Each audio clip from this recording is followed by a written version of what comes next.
نحمده ونصلي ونسلم على رسوله الكريم اما بعد فاعوذ بالله من الشيطان الرجيم بسم الله الرحمن الرحيم بل كذبوا بالساعة وأعتدنا لمن كذب بالساعة سعيرا إذا رأتهم من مكان بعيد سمعوا لها تغيظا وزفيرا وإذا ألقوا منها مكانا ضيقا مقرنين دعوا هنالك ثبورا لا تدعوا اليوم ثبورا واحدا وادعوا ثبورا كثيرا۔ بلکہ انہوں نے قیامت کو جھٹلایا ہے اور ہم نے قیامت کو جھٹلانے والوں کے لیے بھڑکتی ہوئی آگ تیار کر رکھی ہے۔ جب وہ آگ انہیں دور کی جگہ سے دیکھے گی تو کافر اس کا جوش مارنا اور چنگارنا سنیں گے، اور جب انہیں اس آگ کی کسی تنگ جگہ میں زنجیروں میں جکڑ کر ڈالا جائے گا تو وہاں موت مانگیں گے۔ فرمایا جائے گا آج ایک موت نہ مانگو اور بہت سی موتیں مانگو۔ یہ 4 آیات کا مختصر خلاصہ میں آپ کے سامنے عرض کر دوں کہ اللہ رب العالمین نے اپنے محبوب علیہ الصلوۃ والسلام سے ارشاد فرمایا، اے حبیب صلی اللہ علیہ وسلم، آپ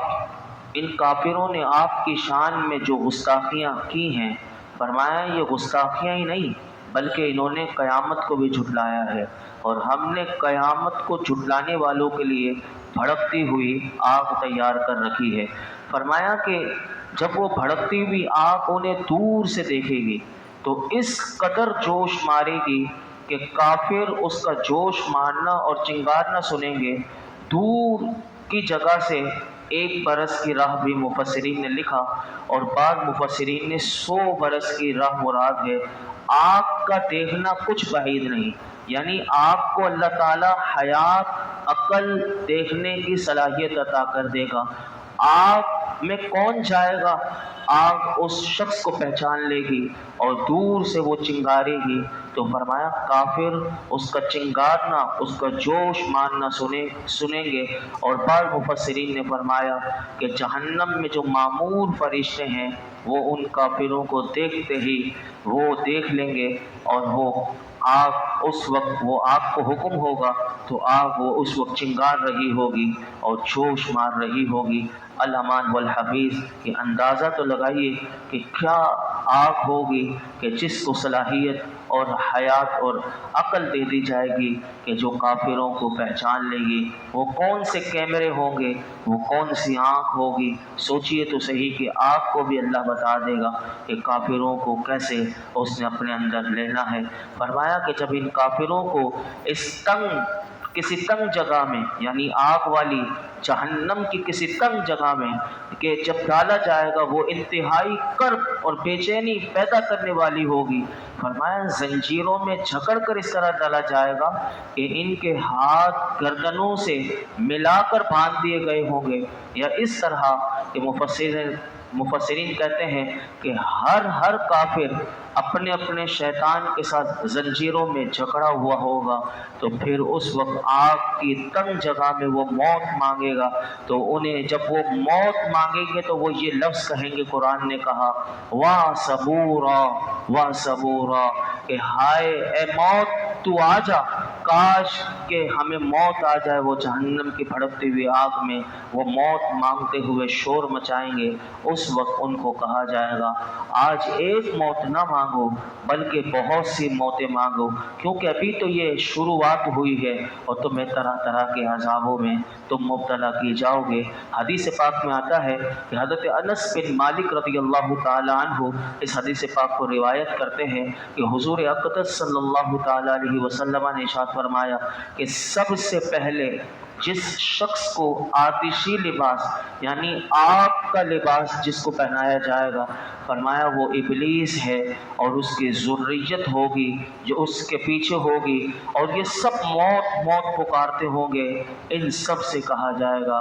آج ایک موت نہ مانگو بلکہ بہت سی موتیں مانگو۔ الامان والحفیظ، اللہ ہمیں جہنم سے پناہ عطا فرمائے۔ آگے ارشاد فرمایا قل اذالک خیر ام جنت الخلد الخلد التي وعد المتقون كانت لهم جزاء ومصيرا۔ تم فرماؤ کیا یہ عذاب جہنم بہتر ہے یا وہ ہمیشہ رہنے کا باغ کہ جس کا ڈرنے والوں کو وعدہ دیا گیا ہے؟ وہ باغ ان کے لیے بدلہ اور لوٹنے کی جگہ ہے۔ یعنی ان کافروں کو محبوب آپ ان سے فرمائیں کہ یہ جو جہنم کا پورا تذکرہ تمہارے سامنے کیا گیا، بتاؤ کیا جہنم کا عذاب اور جس کی ہولناکیوں کا ذکر کیا گیا یہ بہتر ہے یا وہ باغ کہ جہاں ہمیشہ بندہ رہے گا، کہ جس کو دنیا میں جو اللہ کی نافرمانی سے ڈرنے والوں کو اللہ تعالیٰ قیامت کے دن عطا کرے گا، کہ جو دنیا میں نافرمانی سے اپنے آپ کو بچاتے رہے، فرمایا ان کو اللہ نے وعدہ دیا تھا دنیا میں، تو وہ باغ اللہ کے علم میں اور اس کے کرم کے مطابق ان کے اعمال کا بدلہ، اور وہ جگہ ہے کہ جس کی طرف یہ فرما بردار جو اللہ کے بندے ہیں وہ لوٹ کر جائیں گے۔ آگے ارشاد فرمایا لَهُمْ فِيهَا مَا يَشَاءُونَ خَالِدِينَ كَانَ عَلَى رَبِّكَ وَعْدًا مَسْئُولًا۔ جنتیوں کے لیے جنت میں ہر وہ چیز ہوگی جو وہ چاہیں گے، وہاں ہمیشہ رہیں گے، یہ تمہارے رب کے ذمہ کرم پر مانگا ہوا وعدہ ہے۔ یہ اس آیت کو اگر بندہ تنہائی میں پڑھے تو کیا خوبصورت آیت ہے۔ فرمایا لَهُمْ فِيهَا مَا يَشَاءُونَ خَالِدِينَ کہ ان کے لیے من مانی مرادیں ہوگی، جنت میں جو خواہش کریں گے، فرمایا کہ ان کو ان کے مرتبے کے مطابق ہر وہ نعمت، ہر وہ لذت اللہ وہ جنت میں انہیں عطا کرے گا، کہ فرمایا کہ وہ جنت میں جس چیز کی تمنا کریں گے، اور یہ جنت ایسی جگہ ہے کہ فرمایا جہاں جو چلا جائے گا تو وہ ہمیشہ اس جنت میں رہے گا۔ اور پھر اللہ تعالیٰ نے فرمایا یہ تمہارے رب کے ذمہ کرم پر مانگا ہوا وعدہ ہے۔ مانگے ہوئے وعدے سے مراد کیا ہے؟ علماء کہتے ہیں مانگے ہوئے وعدے سے مراد وعدہ مانگنے کے لائق ہے، یا اس سے مراد وہ وعدہ ہے کہ جو مومنین دنیا میں اللہ سے عرض کر کے مانگا کرتے تھے، اور وہ کون سا ہے؟ فرمایا ربنا آتنا فی الدنیا حسنۃ وفی الآخرۃ حسنہ کہ اے اللہ ہمیں دنیا میں بھی بھلائی عطا فرما اور ہمیں آخرت میں بھی بھلائی عطا فرما۔ یہ وہ والا وعدہ ہے کہ جو دنیا میں بندہ دعائیں کر کر کے مانگتا تھا، فرمایا کہ یہ تمہارے رب کے ذمہ کرم پر منگا ہوا وعدہ۔ یا مفسرین کہتے ہیں کہ یا یہ وہ وعدہ ہے کہ ربنا وآتنا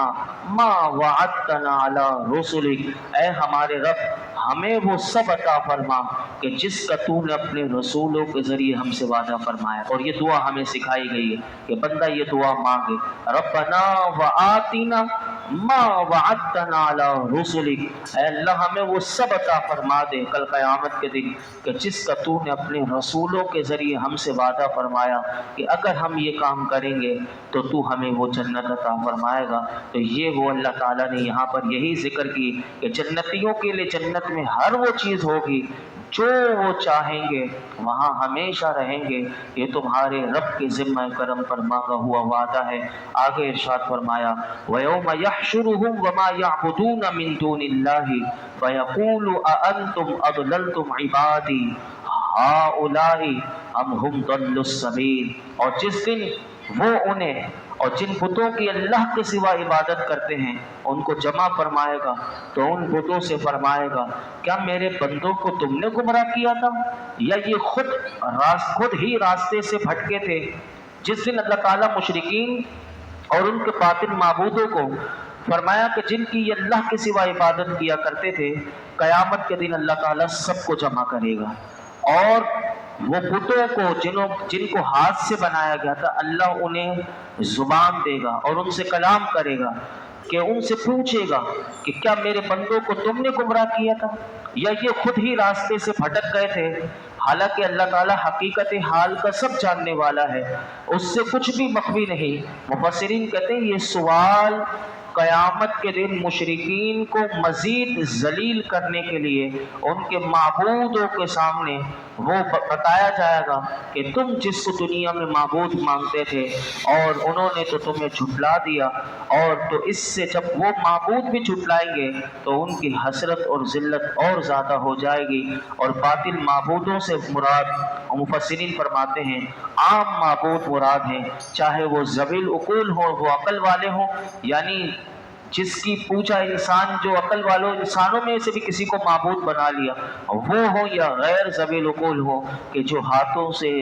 پتھروں سے بنائے ہوئے ہوں، وہ سارے مراد ہیں۔ تو اللہ تعالیٰ انہیں بولنے کی قدرت دے گا، اور قیامت کے دن وہ کیا کہیں گے۔ اب اس کا جواب بتایا کہ یہ تو سوال اللہ تعالیٰ نے ان سے کیا، اب وہ جواب کیا دیں گے باطل معبود۔ دیکھیے اگلی آیت میں فرمایا قالوا سبحانک ما کان ینبغی لنا ان نتخذ من دونک من اولیاء ولکن متعتهم وآباءهم حتی نسوا الذکر وکانوا قوما بورا۔ وہ عرض کریں گے اللہ تو پاک ہے، ہمارے لیے ہرگز جائز نہیں تھا کہ ہم تیرے سوا کسی اور کو مددگار بنائیں، لیکن تو نے انہیں اور ان کے باپ داداؤں کو فائدہ اٹھانے دیا، یہاں تک کہ انہوں نے تیری یاد کو بھلا دیا، اور یہ لوگ ہلاک ہونے ہی والے تھے۔ یعنی وہ باطل معبود قیامت کے دن عرض کریں گے اے اللہ تو اس سے پاک ہے کہ کوئی تیرا شریک ہو، خود ہمارے لیے جائز نہیں تھا کہ ہم تیرے سوا کسی اور کو مددگار بنائیں، تو کیا ہم کسی دوسرے کو تیرے غیر کو معبود بنانے کا ان لوگوں کو حکم دے سکتے تھے؟ ہم تیرے بندے ہیں، لیکن تو نے انہیں اور ان کے باپ داداؤں کو دنیا میں مہلت دی، فائدہ اٹھانے کا موقع دیا، انہیں مال دیا، اولاد دی، لمبی صحت دی، عمر دی، سلامتی دی، عنایت دی، سب کچھ تو نے انہیں عطا کیا، لیکن اس کا صلہ یہ کیا ہوا کہ ان کی غفلت مزید بڑھ گئی، اور انہوں نے تیری یاد کو بھلا دیا، اور تیری نعمتوں کو یاد کرنا، تیری آیتوں میں تدبر کرنا چھوڑ دیا، اور انہوں نے اپنے برے اختیار کی وجہ سے جو ہدایت کے تو نے اسباب انہیں دیے تھے انہوں نے اس کو گمراہی اور سرکشی کا ذریعہ بنا لیا، اور یہ لوگ تیری ازلی قضا میں ہلاک ہونے والے تھے۔ اگر یہ دیکھیں تو اس جواب میں ہمارے لیے بھی پیغام ہے، ہمیں بھی کیا اللہ کی نعمت نہیں ملتی، ہمیں بھی اولاد، لمبی سے عمر، سلامتی، صحت، عافیت، سلامتی سب کچھ ملی ہوئی، اگر اس کے بعد بھی انسان غفلت میں پڑ جائے تو پھر ہوتا کیا ہے کہ غفلت کی وجہ سے بندہ رب کی یاد کو بھلا دیتا ہے، اور جب رب کی نعمتوں کو یاد کرنا چھوڑ دے اور اللہ کی آیتوں پہ تدبر کرنا چھوڑ دے تو پھر انسان کے لیے جو اسباب ہدایت کے ہیں وہ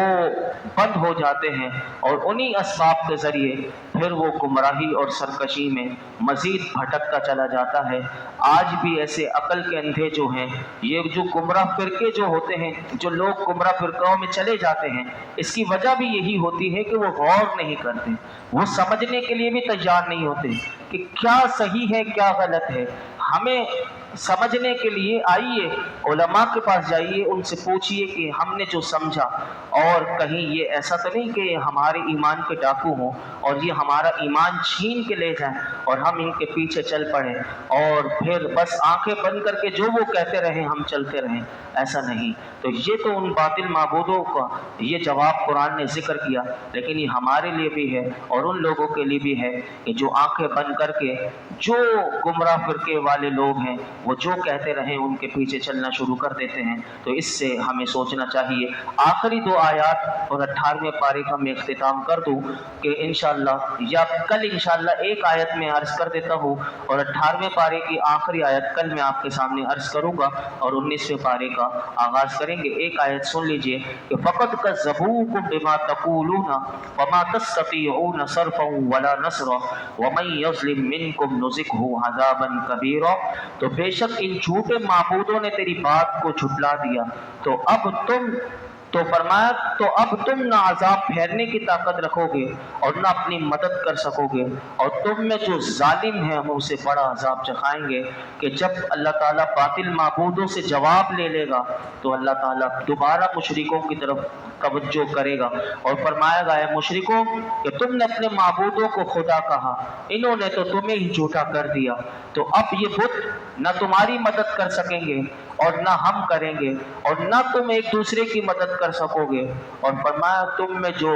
ظالم یعنی کافر اور کافر گر ہے یعنی دوسروں کو بھی کافر بنانے والا ہے، فرمایا ہم اسے جہنم کا بڑا عذاب چکھائیں گے، الامان والحفیظ۔ تو یہ ان کے لیے اللہ تعالیٰ کی طرف سے وہ ڈانٹ قیامت کے دن ہوگی کہ جو اس میں بتایا گیا۔ آخری آیت کیونکہ اس کی تفسیر بڑی طویل ہے، ہمارا وقت مکمل ہو گیا، اور 18ویں پارے کی آخری آیت کل اور 19ویں پارے کا آغاز ہوگا۔ اللہ رب العالمین ہم سب کو قرآن حکیم کا نور عطا فرمائے اور اس کا فیضان عطا فرمائے۔ الحمدللہ رب العالمین والصلاة والسلام علی سید الانبیاء والمرسلین وعلی آلہ واصحابہ اجمعین۔ یا اللہ پاک جو کچھ ہم نے سنا اس میں کوئی غلطی کوتاہی ہو معاف فرما دے، اپنی بارگاہ میں قبول فرما لے۔ یا اللہ ہمیں جہنم سے پناہ عطا کر، اللہ ہمیں جہنم کے عذاب سے بچا لے، اللہ ہمیں قبر کے عذاب سے بچا لے، موت کی سختیوں سے بچا لے۔ اے اللہ ہمارے لیے مولائی کریم ہماری قبر مولائی کریم نور والی قبر ہو جائے، ہمارے لیے ہماری قبر کو مولائی کریم جنت کا باغ بنا دینا۔ اے رب کریم تو ہم سے راضی ہو جا، موت کے وقت ہماری ایمان کی حفاظت فرما، ہم سب کا خاتمہ بالخیر فرما، ہمارے گناہ معاف کر دے، ہم سب کو جنت الفردوس عطا فرما۔ مولائی کریم ہمارے ماں باپ کو جنت عطا فرما، ان کی بے حساب مغفرت فرما، حضور کی امت کی بے حساب مغفرت فرما۔ آج تک جتنی دعائیں کی ہیں آئندہ کریں گے سب دعاؤں کو قبول فرما۔ اور رب کریم یہ جتنے حاضرین موجود ہیں جس کی جو مراد ہو پوری فرما۔ یا اللہ ملک پاکستان کو سلامتی، عافیت، استحکام عطا فرما، اس اچھے نیک صالح حکمران عطا فرما۔ وصلی اللہ تعالی علی خیر خلق محمد وعلی آلہ وصحبہ اجمعین۔